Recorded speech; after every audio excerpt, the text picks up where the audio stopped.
महाराष्ट्रामधील 14 तलाव संवर्धन प्रकल्प मंत्री पंकजा मुंडेंच्या आदेशाने रद्द, निधी व्याजासह वसूल करण्याचे आदेश।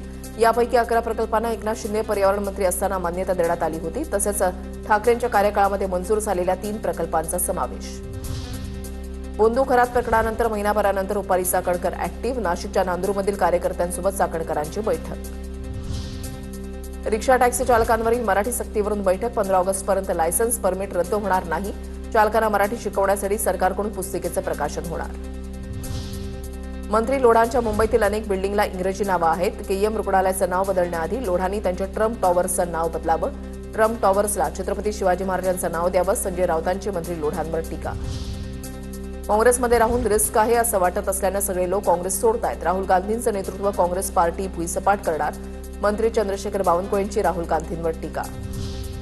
मुंबई महापालिकेच्या अर्थसंकल्पाचा महायुतीच्या काळामध्ये मोती होणार। जनतेची सेवा करण्यासाठी मुंबईच्या एफडी मोडल्या पाहिजेत। नवनाथ बंद यांची प्रतिक्रिया। बँकेमध्ये ठेवी ठेवताना बँकेकडून 6-7% व्याज घ्यायचं, काही लागेबंदे होते का तपासलं पाहिजे, अशी ही टीका। मी जर मंत्री झालो तर एकटाच 10 मंत्र्यांचं काम करेन, आमदार रवी राणांनी पुन्हा मंत्रिपदाची इच्छा व्यक्त केली। बीडच्या मस्साजोग ग्रामपंचायत निवडणुकीमध्ये 84% मतदान, रेकॉर्ड ब्रेक मतदानाची नोंद। गेल्या वेळेपेक्षा यंदा 10% जास्त मतदान। करमाळ्याचे शरद पवार गटाचे आमदार नारायण पाटील यांनी घेतली मुख्यमंत्री देवेंद्र फडणवीसांची भेट। आदिनाथ सहकारी साखर कारखान्याला लिलावासंदर्भात नोटीस। नारायण पाटील कारखान्याचे चेअरमन। कारखान्यासंदर्भात सकारात्मक चर्चा झाल्याची माहिती। आता पाहूया टॉप 9 मोठ्या बातम्या। भारत अगोदरपासूनच हिंदू राष्ट्र, वेगळ्या घोषणेची गरज नाही। नागपुरातील एका कार्यक्रमात बोलताना सरसंघचालक मोहन भागवतांचं वक्तव्य। अमरावतीच्या परतवाडामध्ये उद्या होणाऱ्या नितेश राणेच्या सभेला पोलिसांनी परवानगी नाकारली। आयोजक मात्र सभा घेण्यावर ठाम। दाऊदचा साथीदार सलीम डोलाला तुर्कीच्या इस्तांबूलमधून अटक। तुर्कीच्या इस्तांबूलमध्ये अटक झाल्यानंतर भारतामध्ये प्रत्यार्पण। सलीम डोलाला भारतामध्ये आणण्याची माहिती। सलील डोला याला पुढील चौकशीसाठी मुंबई पोलिसांच्या ताब्यात देण्याची शक्यता। बोंधू खरातचे वकील खरातची एसआयटी कोठडी दरम्यान भेट घेणार। 7व्या गुन्ह्यामध्ये बोंधू खरातला 3 दिवसांची कोठडी। वकील एसआयटी चौकशी संदर्भात खरातसोबत चर्चा करणार। बोंधू बाबा मनोहर भोसलेचा आणखीन एक कारनामा समोर। पाझर तलावाच्या शासकीय जमिनीमध्ये अतिक्रमण। 17 एकर जमिनीमध्ये अतिक्रमण करून 6 एकर जमिनीवर कब्जा, तर मनोहर भोसलेला 2 मेपर्यंत पोलीस कोठडी, म्हाडा न्यायालयाचे आदेश।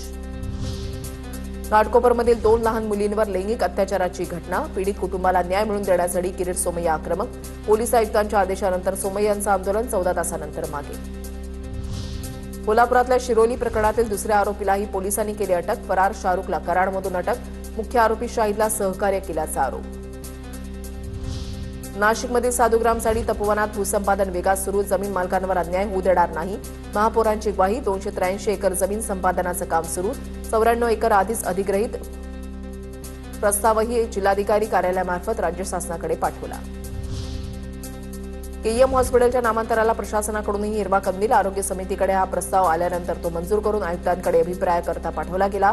आता आयुक्तांनीही या नामांतर प्रस्तावाला समितीने जो निर्णय घेतील तो कायम राहील। पालिका आयुक्त अश्विनी भिडे यांची प्रतिक्रिया।